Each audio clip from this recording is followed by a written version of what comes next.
السلام عليكم ورحمة الله وبركاته، مرحبا بكم معايا فيديو جديد. اليوم البنات ان شاء الله غادي نديرو هاد الكيكه ديال مول العجيب. غدا عند واحد الصديقه ديالي معروضه للغدا، وقلت علاش ما نديرش شي حاجه نديها في يديا. راكم كتعرفوا الحاجه السوق ما كتكونش المذاق ديالها في شكل، وهذا المهم الحاجه ديال الدار كتكون ليها قيمه كبيره عند الناس. قررت انني ندير هاد الكيكه هادي ونديها معايا. هادشي اللي علاش ان شاء الله غادي نديرو جوج بيضات، كيكه ساهله مهله وسريعه غير التحضير وما فيهاش مقادير كثيره كما عودتكم دائما. غادي ندير هنايا جوج بيضات، ودرت هنايا 7 المعالق ديال سنيده، ومعاهم واحد المعلقه ديال القهوه. هاد الكيكه مكونه من سبعة كل حاجه منهم سبعة الحاجات، يعني كيكه اللي هي رخيصه وسهله التحضير. غادي نضرب مزيان هذاك البيض مع هذاك 7 ديال المعالق سنيده مع ديك المعلقه ديال القهوه. وغادي ندير واحد شويه ديال روحه القهوه، انا ما حيت توفرات ليا اللي ما عندوش ماشي مشكل. وغادي نبداو نضربوها مزيان، ديروا شي مونيليكس ولا ديروا شي حاجه، وغادي نزيد عليها 7 المعالق ديال الزيت.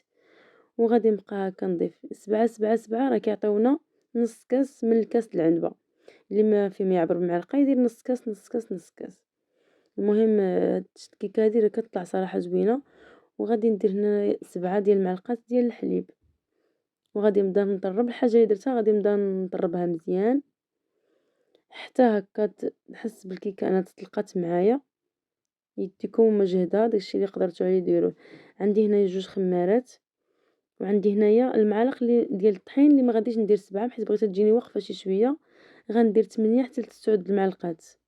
انا المعلقه ديالي صغيره، ولكن اللي عنده معلقه كبيره راه يدير غير 7 المعلقات كبار.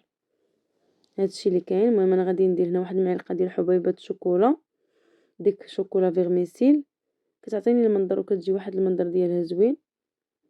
يعني اللي بغاها واللي ما بغاش حتى هي ماشي مشكل، المهم راه كتجي زوينه حتى بلا داك الفيغميسيل. وغادي نضربها مزيان. بانت ليا ديك جاتني باقا خفيفه شي شويه، وقلت نزيدها واحد المعلقه. وغادي نضربها بهذه الطريقه مزيان. الفران راه كيسخن معايا، دايره 150 درجه.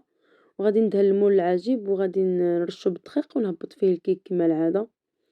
راه هاد الكيكه كتجي شويه كتبقى خفيفه هكا باش كتجي رطبه وكتجي هكا مفوها من الداخل. وغادي نهبط هادشي اللي بقى. وهزو يديكم اللي تبغيو طيحوا الكيك في المول باش انها تجي مفوهه هكا وتجي مجعبه. كما قلت لكم غادي ندخلها الفران على 200 درجه، وغنخليها تقريبا جايه ل 25 دقيقه حتى ل 30 دقيقه على 200 درجه. هي خرجتها من الفران شو كي جات، كتجي رطبه وكتجي هشيشه وزوينه. وجدت لها واحد الكاس ديال الماء مع شويه 3 معالق ديال سنيده وفانيلا، خليتهم يطبخوا مزيان وغلاو وعاودوا، وبهم غادي نسقي هذا الكيك.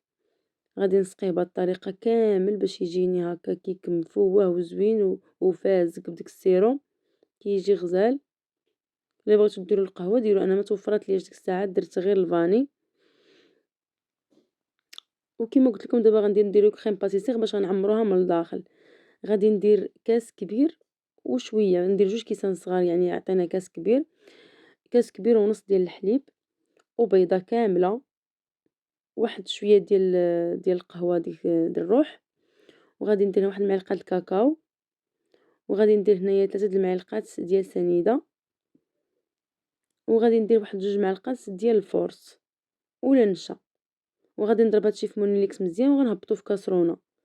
وغادي نبقى نضرب فيه فوق البتا وكان يولي ليا هكا كريم هكا القياس اللي بغيت. ونزيد له واحد نص طرف ديال الماكاو ولا شي هكا شي 2 دراهم ديال الشوكولاط كحل باش نزيد نطلع عليها المذاق وصافي. وهكا غنبقى نضربها مزيان وغنهبطها في وسط الكيك. كبيتها كامله داك القياس اللي عطيتكم راه يعمر لينا هاد المول هذا، يعمر لينا هاد الكيكه باش ما يشيطش مورانا والو. وغادي نمشيها بيدي حتى سخونه قبل ما تقصاح، نزربو عليها دغيا دغيا صافي. وغادي نخليوها هكا وغندخلوها للثلاجه حتى تبرد مزيان، ومن بعد نزوقوها، نحكو عليها الشوكولاط، نرميو عليها لوز، كل واحد وذوقو في الذواق ويدير الكركاع اللي بغيتو. المهم انا درت غير الشكلاط هكا لحتو من الفوق، وهي راه باقا ساخنه شي شويه. غادي يذوب عليها داك الشكلاط كامل اللي درت ليها حنا كنلوح وهو كيذوب هكا. كنزيد نطلع على المذاق ديال الشكلاط بزاف وصافي. ومن بعد غنخليها تبرد مزيان ونرشها بواحد الحبيبات الالوان. وهكا غنديها معايا للضياف اللي انا غادا مضيفه، ونديها معايا نحمر بها وجهي مع صحاباتي. كي تشوفوا كي طلعت رائعة وغزالة، راه طلعت واعرة وجات فازقة وزوينة. وراني عند صاحبتي دابا دارت لينا الحمى برقوق ودارت لينا السفة، فرحات بينا وكنقولها شكرا الى اللقاء والله يعطيك الخير على عراضة.